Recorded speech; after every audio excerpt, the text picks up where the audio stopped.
Welcome to story board. రాష్ట్రాలు గవర్నర్కు పంపిన బిల్లుల ఆమోదానికి కాల వ్యవధి నిర్ణయిస్తూ సుప్రీం ఇచ్చిన తీర్పు చర్చనీయాంశంగా మారింది. పనిలో పనిగా రాష్ట్రపతికి కూడా దిశానిర్దేశం చేయడం ఇప్పుడు వివాదాస్పదమైంది. సుప్రీం రాష్ట్రపతిని ఆదేశించడం ఏంటన్న విమర్శలు వెల్లువెత్తుతున్నాయి. న్యాయ వ్యవస్థ, శాసన వ్యవస్థ పరిధిలోకి చొచ్చుకొచ్చిందన్న ఆరోపణలు ఊపందుకున్నాయి. ఓవైపు ఈ వివాదం కొనసాగుతూ ఉండగానే బెంగాల్లో రాష్ట్రపతి పాలన పెట్టాలని సుప్రీంలో పిటిషన్ దాఖలైంది. దానిపై కాబోయే సిజేఐ చేసిన వ్యాఖ్యలు ఆసక్తికరంగా మారాయి. వ్యవస్థల మధ్య సమన్వయం ఉండాలని రాజ్యాంగం ఆశించింది. అలా కాకుండా ఒకదానితో మరొకటి కాలు దువ్వే పరిణామాలు ఎవ్వరికీ మంచివి కావు. అప్పుడు అన్ని వ్యవస్థలు అభాసుపాలయ్యే ప్రమాదం ఉంటుంది.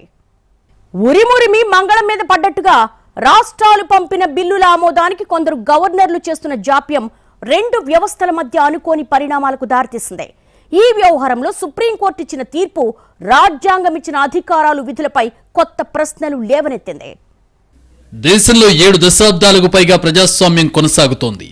చాలా దేశాల్లో ప్రజాస్వామ్యం మేడిపండు చందంగా ఉన్నా మన దగ్గర మాత్రం చాలా బలమైన ప్రజాస్వామ్యం ఉందనడంలో సందేహం లేదు.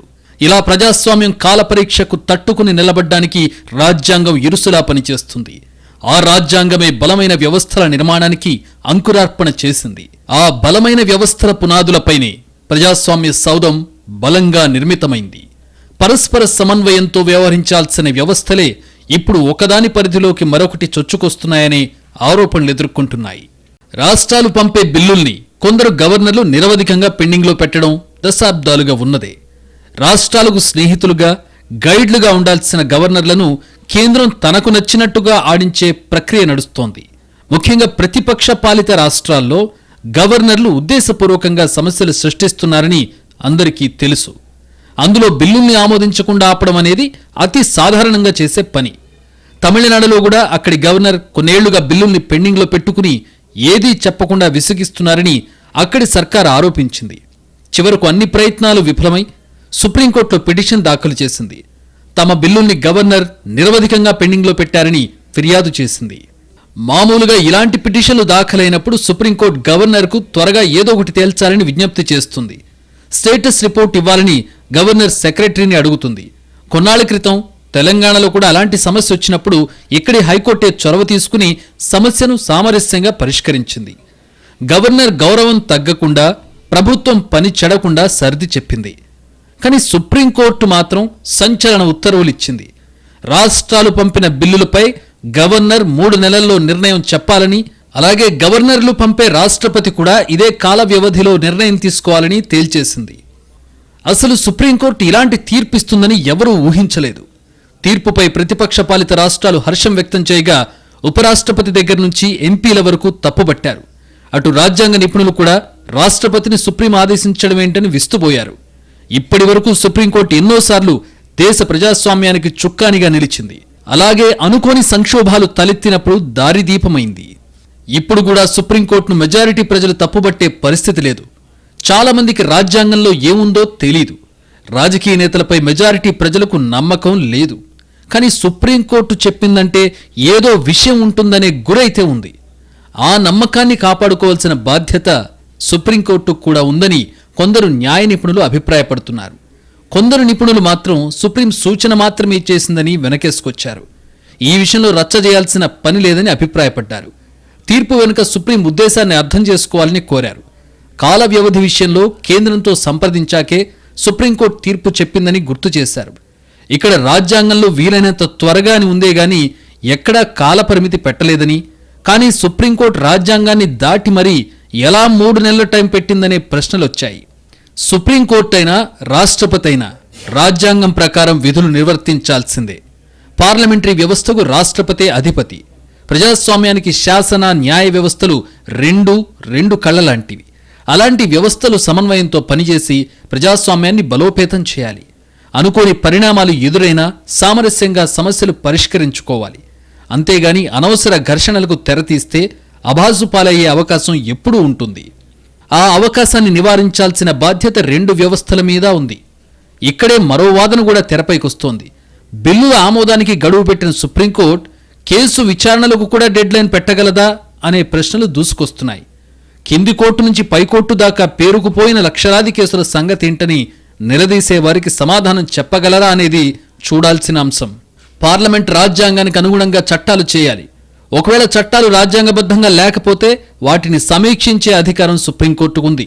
రాజ్యాంగానికి భాష్యం చెప్పే అధికారం కూడా సర్వోన్నత న్యాయస్థానానికి ఉంది. ఇప్పటికీ రాజ్యాంగంలో అధికరణలపై సందేహాలు వచ్చినప్పుడు, వివిధ చట్టాల రాజ్యాంగ బద్ధతపై అనుమానాలు వచ్చినప్పుడు సుప్రీంకోర్టే తుది తీర్పులిచ్చింది. అది ఎంత పెద్ద వివాదమైనా ఒక్కసారి సుప్రీంకోర్టు తీర్పు ఇచ్చాక మరెవరూ దానిపై మాట్లాడే సాహసం చేసేవారు కాదు. అలాంటి అవకాశం ఇవ్వకుండా సుప్రీం జాగ్రత్త పడేది. కానీ రాష్ట్రపతికి టైం ఫ్రేమ్ విషయంలో మాత్రం సుప్రీం మాజీ జడ్జిల్లో కూడా భిన్నాభిప్రాయాలున్నాయి. దీన్ని సుప్రీం ఎలా సమర్థించుకుంటుందనేది చూడాల్సిన విషయం. ఇంతకు సుప్రీంకోర్టు తీర్పులో రాష్ట్రపతికి సూచన చేసిందా, ఆదేశం ఇచ్చిందా అనే కొత్త సందేహం కూడా లేకపోలేదు. ఈ విషయంలోనూ స్పష్టత రావాల్సి ఉంది. ఇంతవరకు సుప్రీం తీర్పుపై రాష్ట్రపతి భవన్ నుంచి ఎలాంటి ప్రకటన రాలేదు. కేంద్రం నుంచి కూడా అధికారికంగా స్పందన రాలేదు. అయితే తీర్పుపై సమీక్ష కోరే అవకాశం ఉందనే ప్రచారం జరుగుతోంది. రాబోయే రోజుల్లో కేంద్రం న్యాయ సమీక్షకు వెళితే గానీ ప్రభుత్వ ఉద్దేశం ఏమిటనేది తెలిసే అవకాశం లేదు. అంతవరకు చర్చోపచర్చలు జరిగే అవకాశాలు కనిపిస్తున్నాయి. ఇక్కడ జ్యుడిషియరీ గొప్ప, పార్లమెంటు గొప్ప అని మనం చర్చించలేం.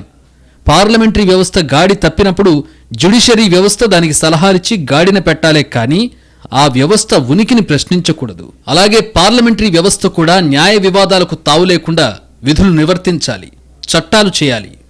సుప్రీంకోర్టు నిజంగా సూపర్ పార్లమెంట్ లా వ్యవహరించిందా? ఆ తీర్పుపై ఎందుకంత వ్యతిరేకత వచ్చింది? ఎంపీ దగ్గర నుంచి ఉపరాష్ట్రపతి దాకా తీవ్రంగా రియాక్ట్ కావాల్సిన అవసరం ఎందుకు వచ్చింది? అలా సుప్రీంకోర్టు తీర్పు వచ్చిందో లేదో ఎప్పుడూ లేని విధంగా ఉపరాష్ట్రపతి స్థాయిలో ఉన్న వ్యక్తి సర్వోన్నత న్యాయస్థానమా, సూపర్ పార్లమెంటా అని సూటిగా ప్రశ్నించారు. ఈ సందర్భంగా ఆయన రాష్ట్రపతి అధికారాలను గుర్తు చేశారు. సీజేఐతో ప్రమాణ స్వీకారం చేయించేది కూడా రాష్ట్రపతి అనే సంగతి మర్చిపోయారా అని నిలదీశారు. శాసనాలు చేసేది పార్లమెంట్, పార్లమెంటుకు అధిపతి రాష్ట్రపతి. శాసనాధికారాన్ని కోర్టులు ఎలా లాక్కుంటాయని ప్రశ్నించారు. ప్రజాస్వామ్యంలో న్యాయస్థానాలు శాసన వ్యవస్థపై క్షిపణి దాడి చేస్తున్నాయంటూ ఉపరాష్ట్రపతి చేసిన వ్యాఖ్యలు దుమారం రేపాయి.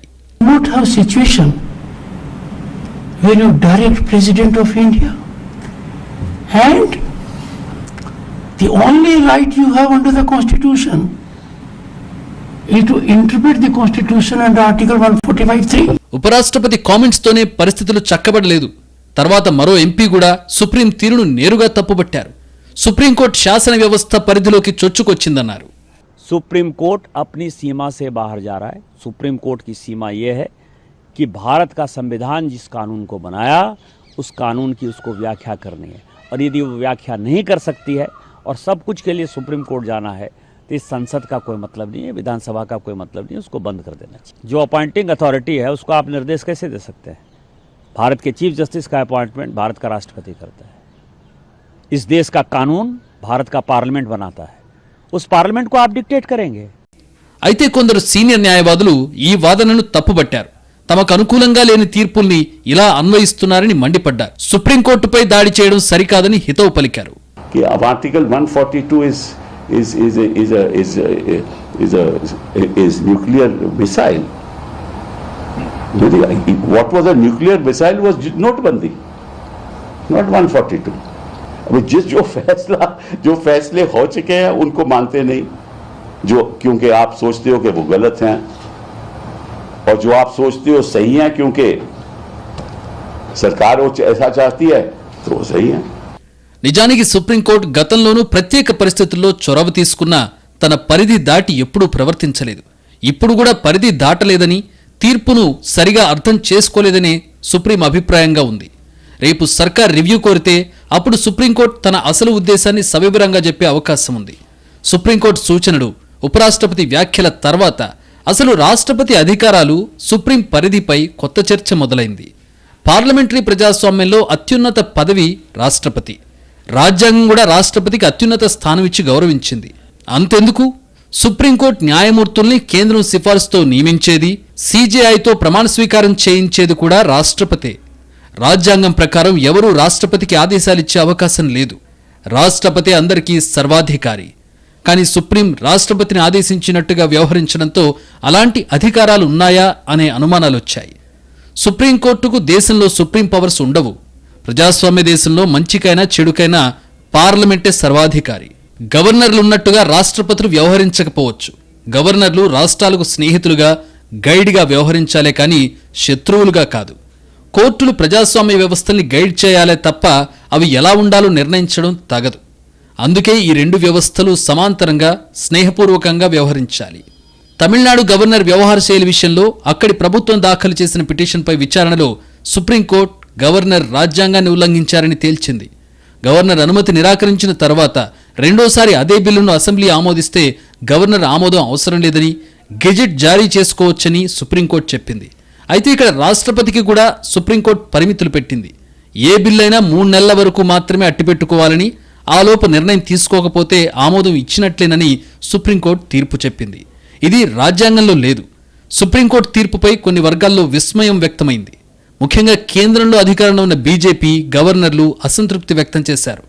తీర్పు వచ్చిన రోజునే కేరళ గవర్నర్ సుప్రీంకోర్టు తీర్పుపై బిల్లులను ఆమోదించడానికి గవర్నర్కు గడువు విధించడం అతిగా జోక్యం చేసుకోవడమే అని వ్యాఖ్యానించారు. పార్లమెంట్లో చేయాల్సిన చట్టాలను సుప్రీంకోర్టు తీర్పులుగా చెబుతోందని, ఇక పార్లమెంట్ ఎందుకన్నట్లుగా ఉపరాష్ట్రపతి కూడా మాట్లాడారు.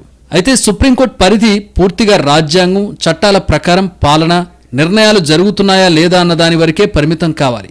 ఫలానా విధంగా చట్టం ఉండాలని నిర్దేశించలేరు. పార్టీ ఫిరాయింపుల నిరోధక చట్టంలో స్పీకర్ నిర్ణయమే అంతిమమని ఉంది. సమయం పెట్టలేదు. దాన్ని పార్టీలు ఉపయోగించుకుంటున్నాయి. ఈ విషయంలో పార్లమెంట్లో చట్టం మార్పు చేయాల్సింది పార్టీలే. సుప్రీంకోర్టు చట్టంలో ఏముందో అంతవరకు మాత్రమే తీర్పులు ఇవ్వగలదు. గవర్నర్లు, రాష్ట్రపతులకు గడువు నిర్దేశించడం కూడా అలాంటిదేనన్న అభిప్రాయం ఉంది. ఈ క్రమంలో దేశ ప్రజాస్వామ్యానికి అత్యంత కీలకమైన 2 వ్యవస్థల తీరుపై ప్రజల్లో అనేక సందేహాలు వస్తున్నాయి. రాజ్యాంగాన్ని దాటి 2 వ్యవస్థలు ఎందుకు విపరీత నిర్ణయాలు తీసుకుంటున్నారని, ఒక వ్యవస్థను మరో వ్యవస్థ ఎందుకు ప్రశ్నించుకుంటోందని వారు ప్రశ్నిస్తున్నారు. ఈ వివాదం సద్దుమణిగిపోయినా లేవనెత్తిన ప్రశ్నలకు సమాధానం దొరక్కపోవచ్చు. అసలు ఎప్పటికప్పుడు వివాదం రావడం, తర్వాత సమసిపోవడం చూస్తుంటే ఎక్కడో సమస్య ఉందనే అనుమానం సామాన్యులకు వచ్చే అవకాశం లేకపోలేదు. అలాంటి సందేహాలకు చెక్ పెట్టాల్సిన బాధ్యత వ్యవస్థలపైనే ఉంది. అసలు రాజ్యాంగంలో లేని అయోమయం వ్యవస్థలకు ఎందుకు వస్తోందనేది తేలాల్సిన విషయం. రాజ్యాంగాన్ని దగ్గర పెట్టుకుంటే ఎవరి అధికారాలేంటి, ఏ వ్యవస్థ బాధ్యతలేంటి అనే విషయాలు చాలా స్పష్టంగా ఉన్నాయి. వ్యవస్థల మధ్య ఘర్షణకు ఎలాంటి కారణాలు దారితీస్తాయి, ఎలాంటి సందర్భాల్లో సమస్యలు వచ్చే అవకాశం ఉందో కూడా రాజ్యాంగ నిర్మాతలు ముందే ఊహించారు. అందుకే సమస్యలు, వాటికి పరిష్కారాలను కూడా చాలా ముందుగానే రాజ్యాంగంలో పొందుపరిచారు. కానీ రాజ్యాంగంపై అవగాహన ఉన్నవారు, లేనివారు కూడా దాన్ని పెద్దగా పట్టించుకున్న దాఖలాలు లేవు. తమ విధుల్ని రాజ్యాంగపరమైన బాధ్యతగా చూడకుండా రోజువారీ పనిగా చూస్తున్నారనే అభిప్రాయాలు కూడా ఉన్నాయి. స్వాతంత్ర్యం వచ్చిన తొలినాళ్లలో సందేహం వచ్చిన ప్రతిసారి ప్రతి వ్యవస్థ రాజ్యాంగాన్ని రిఫర్ చేసేవి. కానీ కాలక్రమంలో బాధ్యతలకు అలవాటు పడ్డామనే భావనతో పాత కేసులు, పాత అనుభవాల్ని మాత్రమే తీసుకోవడం రివాజుగా మారింది. ఈ కారణంగానే రాజ్యాంగం చూపించే పరిష్కారాల్ని వ్యవస్థలు అందిపుచ్చుకోవడం లేదనే వాదన వినిపిస్తోంది.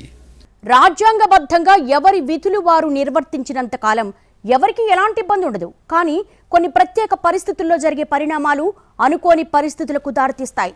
ఉద్దేశం ఎలాంటిదైనా కార్యాచరణ విషయంలో చాలా జాగ్రత్తలు తీసుకోకపోతే అసలుకే మోసం వచ్చే ప్రమాదం కూడా లేకపోలేదు.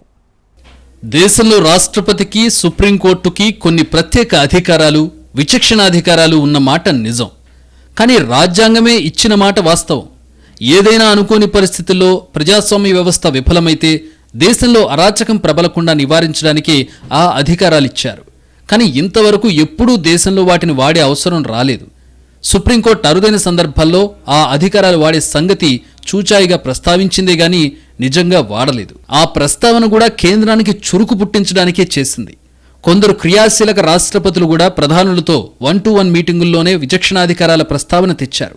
అంతేగాని బహిరంగంగా మాత్రం ఎప్పుడూ చెప్పలేదు. ఓ రకంగా అటు రాష్ట్రపతి గాని, ఇటు సుప్రీంకోర్టు గాని ఎవరికీ అధికారం చెలాయించే ఉద్దేశం లేదనేది సుస్పష్టం. అంతిమంగా ప్రజాక్షేమం లక్ష్యంగానే ఎవరైనా పనిచేయాల్సి ఉంటుంది.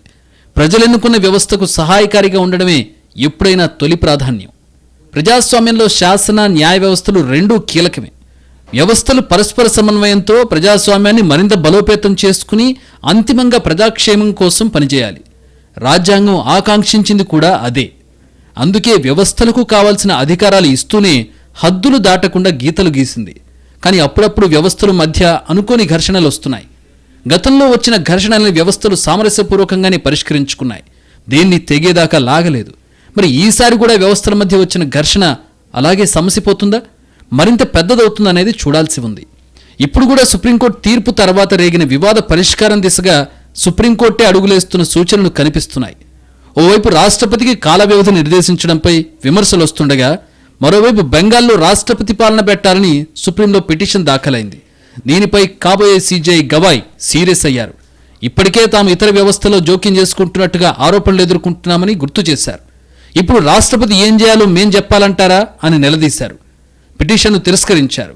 ఈ పరిణామం సమస్య సామరస్య పరిష్కారం దిశగా అడుగు అనడంలో సందేహం లేదు. మరి కేంద్రం ఎలాంటి కార్యాచరణ తీసుకుంటుందనేది తేలాల్సి ఉంది. ఇంకా రివ్యూ వేయాలనే ఆలోచనకే కట్టుబడి ఉంటుందా, కేవలం అంతర్గత సంప్రదింపులతో సరిపెడుతుందా అనేది ఆసక్తికరం. రాష్ట్రపతి పదవిలో ఎవరున్నా పార్టీలకు అతీతంగా అందరూ గౌరవిస్తారు. అలాగే సీజేఐ పదవిలో ఎవరున్నా దేశ ప్రజలు కులమతాలకు అతీతంగా గౌరవిస్తారు. రాష్ట్రపతి పార్లమెంటుకు దిశానిర్దేశం చేస్తే సీజేఐ న్యాయ వ్యవస్థకు దిక్సూచిగా నిలుస్తారు. ఇద్దరికీ రాజ్యాంగం చాలా పవిత్రమైన బాధ్యతనే ఇచ్చింది. ఇప్పటిదాకా ఏం జరిగిందనేది అనవసరం. ఇప్పటికైనా వివాదానికి ఫుల్ స్టాప్ పెట్టే చర్యలు వేగం పుంజుకోకపోతే మరిన్ని వ్యాఖ్యలు, చిలువలు పలువలుగా వ్యాఖ్యానాలు వచ్చే ప్రమాదం లేకపోలేదు. అధికారంలో ఉన్న పార్టీలు కొన్నిసార్లు తమ రాజకీయ అవసరాలు లేదా రాజకీయ ప్రయోజనాలను దృష్టిలో పెట్టుకుని చట్టాలు చేస్తుంటాయి. వక్ఫ్ చట్ట సవరణ, మైనార్టీలకు బీసీలకు రిజర్వేషన్ పెంచుతూ చేసిన చట్టాలు అటువంటివే. మైనార్టీలకు బీసీలకు రిజర్వేషన్స్ పెంచుతూ చేసిన చట్టాలు అటువంటివే అని ప్రతిపక్షాలే వాదిస్తుంటాయి. అటువంటి సందర్భాలలో న్యాయస్థానాలు కూడా కేంద్ర రాష్ట్ర ప్రభుత్వాలను వేలెత్తి చూపుతుంటాయి. కానీ పార్లమెంట్లో చేసిన చట్ట సవరణలని రాష్ట్రపతి ఆమోదముద్ర వేసిన తర్వాత ప్రజా శ్రేయస్సు దృష్ట్యా వాటిని న్యాయస్థానాలు అడ్డుకోవడం రాజ్యాంగ సమ్మతమేనా కాదా అనే ప్రశ్నలకు జవాబు చెప్పడం కష్టం.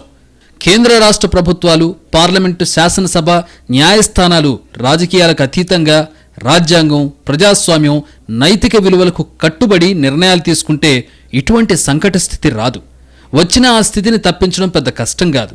ఇప్పుడు కూడా ఆ దిశగానే ప్రయత్నాలు జరుగుతాయని ఆశిద్దాం.